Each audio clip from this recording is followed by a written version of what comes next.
Welcome to S6 TV Telugu news bulletin ముందుగా headlines. Bullet rail బృందాన్ని ప్రశంసించిన ప్రధాని మంత్రి నరేంద్ర మోడీ.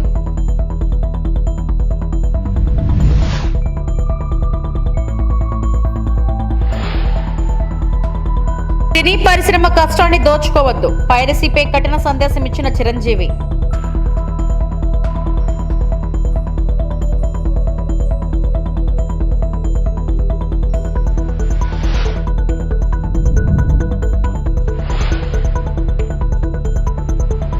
డిజిటల్ అరెస్ట్ బెడత నిజం, పైరసీపై తెలంగాణ పోలీసులు ఆరాటం అభినందనీయం. Cine hero Nagarjuna.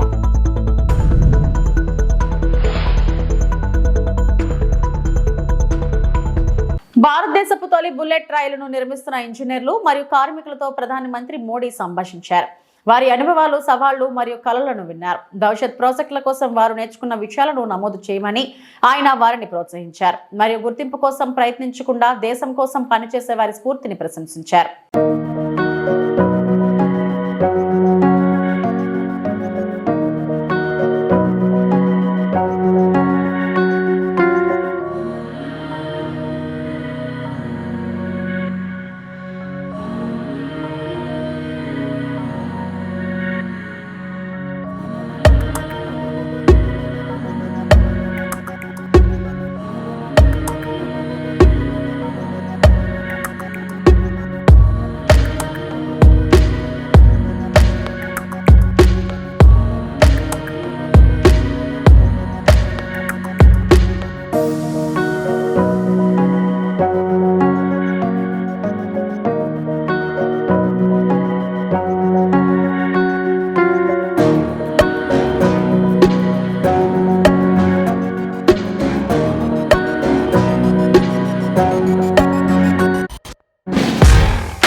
Cine industry మీద చాలా మంది ఆధారపడి ఉన్నారని, వాళ్ళ కష్టాన్ని దౌర్జన్యంగా దోచుకుంటుంటే బాధగా ఉంటుందని చిరంజీవి అన్నారు.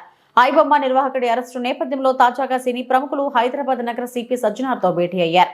ఈ మీటింగ్ అనంతరం చిరంజీవి మాట్లాడారు. ఈ కేసులో పనిచేసిన ప్రతి ఒక్కరికి ప్రత్యేక ధన్యవాదాలు తెలిపారు. ప్రజలు కూడా సినిమా తమదిగా భావించాలని, పైరసీని చూడొద్దని సూచించారు. ఫిల్మ్ ఇండస్ట్రీ మీద డైరెక్ట్గా, ఇండైరెక్ట్గా లక్షలాది మంది ఆధారపడి ఉన్నారు. ఇది ఒక స్టార్స్తో, పెద్ద డైరెక్టర్లతో, పెద్ద నిర్మాలతో కాదు. ఇది ఒక లైట్ బాయ్ దగ్గర నుంచి, చిన్న మేకప్ మ్యాన్ దగ్గర నుంచి, థియేటర్స్ దగ్గర గేట్ కీపర్ దగ్గర నుంచి ప్రతి ఒక్కళ్ళు ఇండస్ట్రీ మీద ఆధారపడి ఉన్నారు. ఇంతమంది కష్టాన్ని ఒకడు అప్పనంగా వచ్చి దోచుకుంటుంటే, దౌర్జన్యంగా వాడు ఎదురు సవాళ్ళు ఇసురుతుంటే ఇది తట్టుకోలేని పరిస్థితి.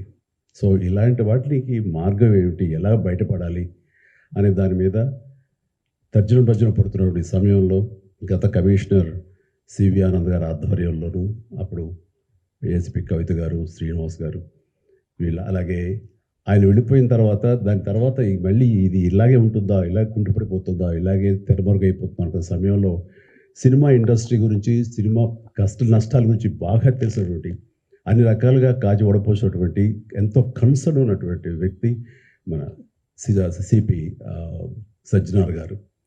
ఆయన చూపించిన చొరవకి, ఆయన పెర్సిస్టెంట్ ట్రయల్స్కి మిగతా ఆఫీసర్స్ అందరూ సహకరించిన దానికి ఈ రోజున ఎవడైతే ఛాలెంజ్, ఏ పైరేట్ అయితే కనుక ఛాలెంజ్ విసిరేయడో దమ్ముంటే చూసుకోండి అతన్ని ఈ రోజున పట్టుకోవడానికి వారు సహకరించారు.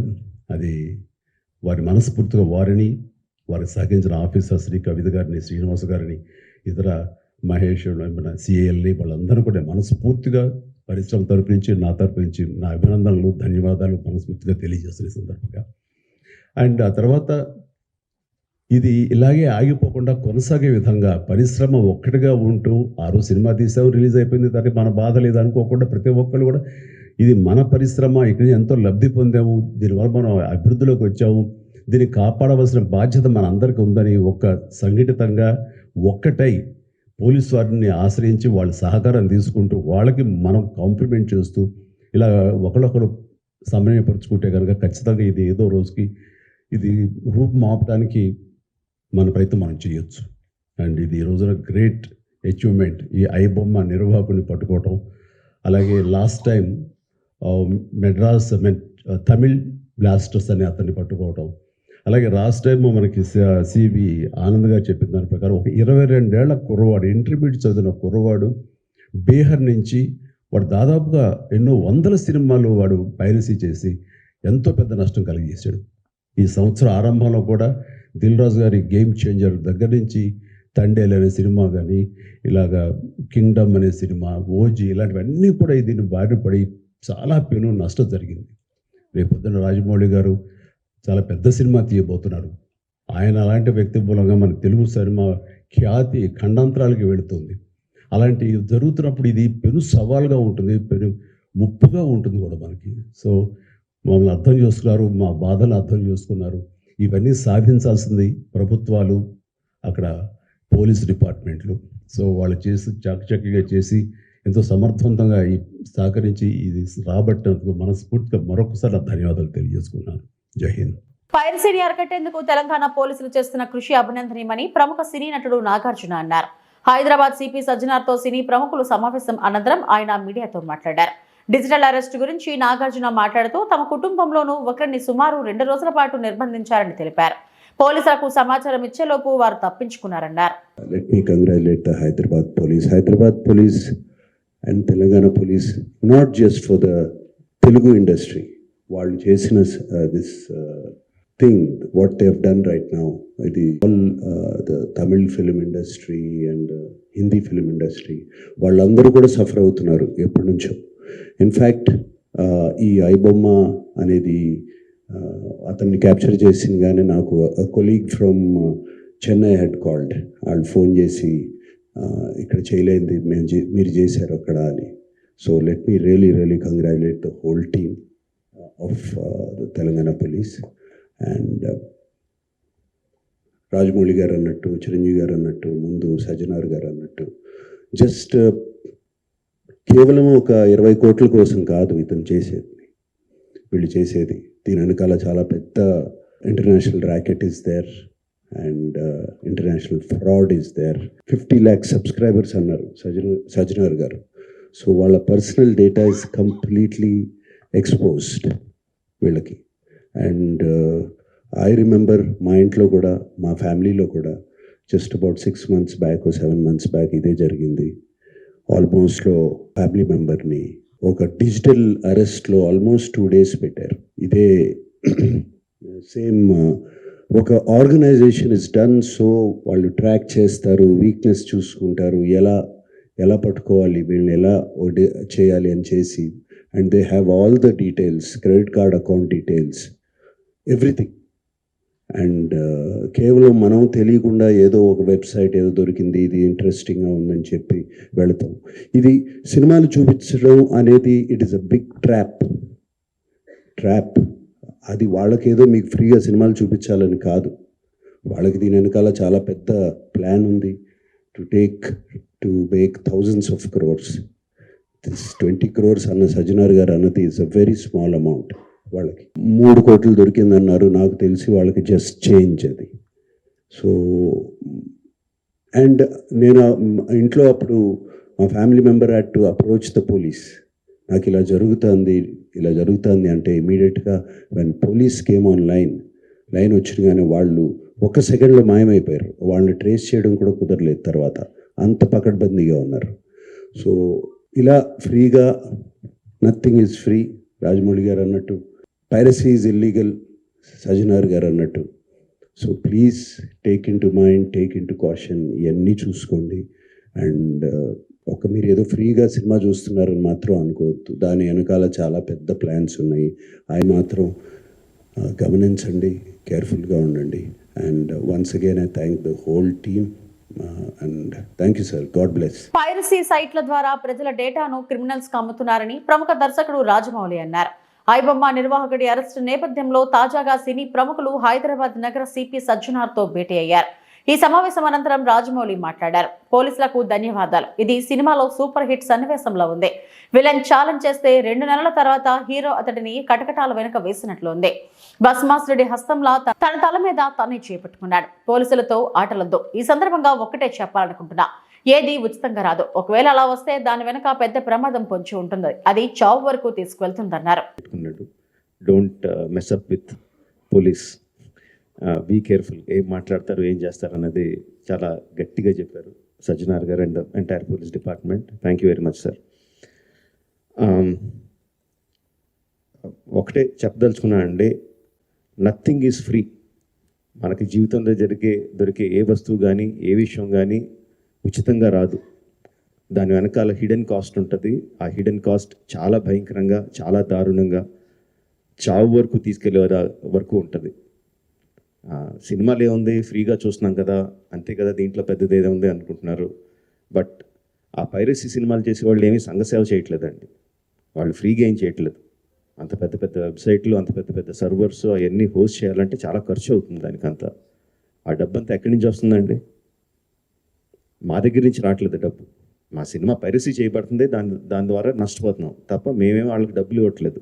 సో డబ్బు ఎవరు ఇస్తున్నారు వాళ్ళకి? అదంతా రన్ చేయడానికి మీరే ఇస్తున్నారు. మీ పర్సనల్ డేటా అమ్మడం ద్వారా ఇస్తున్నారు. సో ఈ పర్సనల్ డేటా అన్నది చాలామందికి తెలియకపోవచ్చు, చాలామందికి తెలియకపోవచ్చు. సింపుల్ థింగ్, మీ పేరు, మీ ఫోన్ నెంబరు, ఆర్ మీ పేరు, మీ ఆధార్ కార్డ్ నెంబరు, ఆర్ మీ పేరు, ఆర్ మీ ఈమెయిల్ ఐడి, ఈ మాత్రం ఇన్ఫర్మేషన్ ఉంటే చాలండి సైబర్ క్రైమ్ కమిట్ చేయడానికి. అంటే ఒక రకం కాదు, అది కొన్ని వందల వేల రకాలుగా వాళ్ళు మీ ఇన్ఫర్మేషన్ని క్రిమినల్స్కి అమ్ముతున్నారు. మీ దగ్గర నుంచి మీరు తీసుకోవడానికి జస్ట్ మీ పేరు, ఫోన్ నెంబర్ ఎంటర్ చేస్తే సరిపోద్ది అనుకుంటున్నారు. బట్ ఆ ఇన్ఫర్మేషన్ని వాళ్ళు క్రిమినల్స్కి అమ్ముతున్నారు. ఆ క్రిమినల్స్ చేసే సైబర్ క్రైమ్స్ దాని మూలంగా ఎఫెక్ట్ అయినాయి. ఎన్నో రకాలుగా వీడియోస్లో చూపిస్తున్నాం. జస్ట్ డబ్బులు పోవడం కాదు, ప్రాణాలు పోయే వరకు వెళ్తుంది. సో ప్లీజ్ అండర్స్టాండ్, మాకన్నా కూడా మీరు ఎక్కువ లూజ్ అవుతున్నారు ఈ పైరసీ చేయడం మూలంగా. Please don't get affected. Every one has a choice. కొన్ని ₹100 పెట్టి సినిమా థియేటర్కి వెళ్ళి చూడడం ఒకటి, సంవత్సరానికి కొన్ని ₹100 పెట్టి నెట్ఫ్లిక్స్ లాంటి లెజిటిమేట్ సైట్స్ని సబ్స్క్రిప్షన్ తీసుకొని సినిమా చూడడం ఒకటి, ఫ్రీగా ఈ పైరసీ సైట్లో చూడడం ఒకటి. The choice is yours. లెజిటిమేట్గా చూస్తారా ఆర్ ప్రాణాల మీదకి తెచ్చుకుంటారా? The choice is yours. Thank you. Anantapuram జిల్లా తాడిపత్రిలో ప్రభుత్వ ఆసుపత్రిలోని ఎక్స్రే యూనిట్ విభాగాన్ని, ఐసీయూ మానిటర్ విభాగాన్ని తాడిపత్రి శాసనసభ్యులు జేసీ అస్మిత్ రెడ్డి ప్రారంభించారు. ఈ సందర్భంగా ఎక్స్రే యూనిట్ విభాగాన్ని ప్రభుత్వ ఆసుపత్రికి మంజూరు చేసిన అర్జాస్ ప్రతినిధులను, ఐసీయూ యూనిట్ మంజూరు చేసిన ఎలక్ట్రిక్ ప్రతినిధులకు ఎమ్మెల్యే జేసీ కృతజ్ఞతలు తెలియజేశారు. అనంతరం ఆసుపత్రిలో అన్ని వార్డులను ఎమ్మెల్యే జేసీ అస్మిత్ రెడ్డి కళ్ళెతిరిగారు. ఆసుపత్రిలో రోగులకు అడిగి వైద్య సేవలు ఎలా అందుతున్నాయో అని ఆరా తీశారు. ఈ ఎక్స్రే యూనిట్ ప్రారంభం కావడంతో ఆసుపత్రికి వచ్చే పేషెంట్స్ కు చాలా ఉపయోగపడతాయని ఎమ్మెల్యే తెలిపారు. గతంలో ఎక్స్రే కోసం ప్రజలు ప్రైవేట్ ఆసుపత్రికి వెళ్లి భారీగా ఖర్చు చేసేవారని, ఇప్పుడు ఆ సమస్య తీరుతుందని ఎమ్మెల్యే అన్నారు. ఈ కార్యక్రమంలో అల్ట్రాటెక్ డాక్టర్లు Prasanna, Ashok Reddy, DCHS doctor David, superintendent Usha Parimala, municipal commissioner Sivaramakrishna, Aravind Narayana Reddy, contractor Harinath Reddy, Maitrayya Mallikarjuna Reddy, Tirupal Reddy, councillor Vijji తదితరులు పాల్గొన్నారు.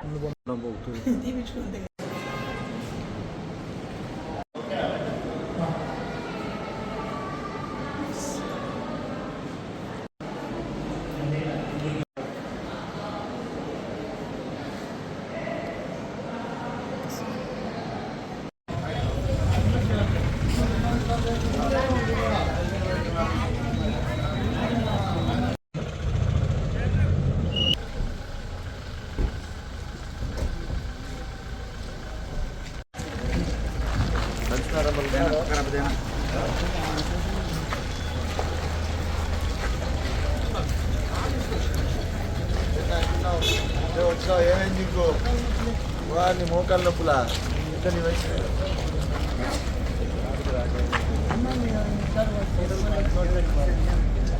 ఇప్పుడు కూడా కుర్రం ఉన్నా, వెహికల్ లేకుండా. బాగున్నావా? ఏమైంది నీకు?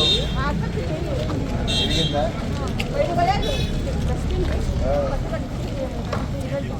జ్వరం తెచ్చున్నారా?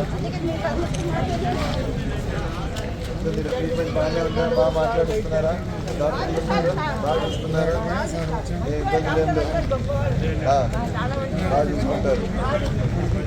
అవును, నీకు మోకాల ఆపరేషన్ ఈడికి ఎందుకు వచ్చినావు?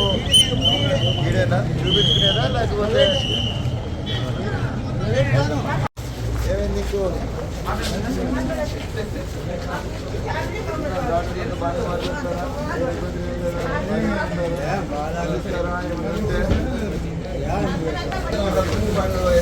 జ్వరం అని చెప్తావా? జ్వరం వచ్చిందా? ఏమన్నా చూసుకుంటావా? బాగున్నావా?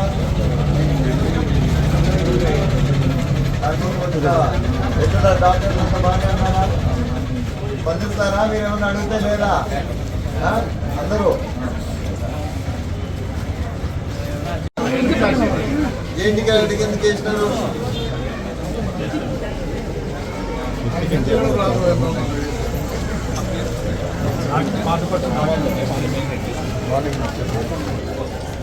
చెప్పండి. వైజాగ్ వేదికగా కూటమి ప్రభుత్వం నిర్వహించిన సిఐఐ భాగస్వామ్య సదస్సు ఒట్టి బొట్టకమని వైఎస్ఆర్సీపీ అనకాపల్లి జిల్లా అధ్యక్షుడు మాజీ మంత్రి గుడివాడ అమర్నాథ్ స్పష్టం చేశారు. విశాఖపట్నంలోని వైఎస్ఆర్ కాంగ్రెస్ పార్టీ కార్యాలయంలో మీడియాతో మాట్లాడుతూ వైజాగ్ సమ్మిట్ లో వేదిక మీద మంత్రులు తప్ప పారిశ్రామికవేత్తలెవరూ కనిపించలేదని గుర్తు చేశారు. 2023లో అదే విశాఖలో నిర్వహించిన జిఐఎస్ లో నాటి సీఎం శ్రీ వైఎస్ జగన్ తో పాటు భారత పారిశ్రామిక దిగ్గజాలు ముఖేష్ అంబానీ, కరణ్ అదానీ, దాల్మియా, నవీన్ జిందాల్, సంజయ్ బంఘర్, భజంకా తదితరులు ఒకే వేదికపై కూర్చున్నారని చెప్పారు. అప్పటికి ఇప్పటికీ 2 వేదికలను చూస్తే ఎవరు పారిశ్రామికవేత్తలను బెదిరించారో తెలుస్తుందని అన్నారు. వైఎస్ఆర్సీపీ పథకాలను పేర్లు మార్చి అమలు చేస్తున్న చంద్రబాబు కేవలం క్రెడిట్ చోరీ మాత్రమే కాదని విజన్ చోరీ కూడా అని మాజీ మంత్రి గుడివాడ అమర్నాథ్ వ్యాఖ్యానించారు. 4 దఫాలు ముఖ్యమంత్రిగా పనిచేస్తున్న చంద్రబాబుకు ఏనాడు 974 కిలోమీటర్ల తీర ప్రాంతాన్ని అభివృద్ధి చేయాలన్న ఆలోచన రాలేదని, వైఎస్ జగన్ హయాంలో ప్రతి 50 కిలోమీటర్లకు ఫిషింగ్ హార్బర్ లేదా పోర్టు నిర్మాణం ప్రారంభిస్తే అది కూడా తన ఆలోచన అని చెప్పుకోవడం సిగ్గుచేటన్నారు. సముద్ర తీరంలో పోర్టులు, ఫిషింగ్ హార్బర్ల నిర్మాణం వైఎస్ జగన్ విజన్ అయితే బికినీ ఫెస్టివల్స్ పేరుతో జల్సాలు చంద్రబాబు ప్రభుత్వ విజన్ అని మండిపడ్డారు. తర్వాత మళ్ళీ విశాఖపట్నంలో జరిగినటువంటి సదస్సు కూడా విచ్చేసి అక్కడ కూడా మాట్లాడారు. తీరా నిన్న వారు వేదిక మీద మంచి మేము రాష్ట్రానికి రాలేదు, 6 సంవత్సరాల తర్వాత వస్తున్నాం అన్నటువంటి మాట కూడా ఆయనే మాట్లాడారు. ఇదంతా చూసిన తర్వాత నాకేమనిపించిందంటే బెదిరించింది మేము కాదు, రాష్ట్రానికి వస్తున్నటువంటి వ్యాపారవేత్తల్ని, ఇండస్ట్రియలిస్టులని బెదిరించింది మేము కాదు. ఆయన మాటలు చూసిన తర్వాత ఎవరు బెదిరిస్తున్నారో అర్థమైంది.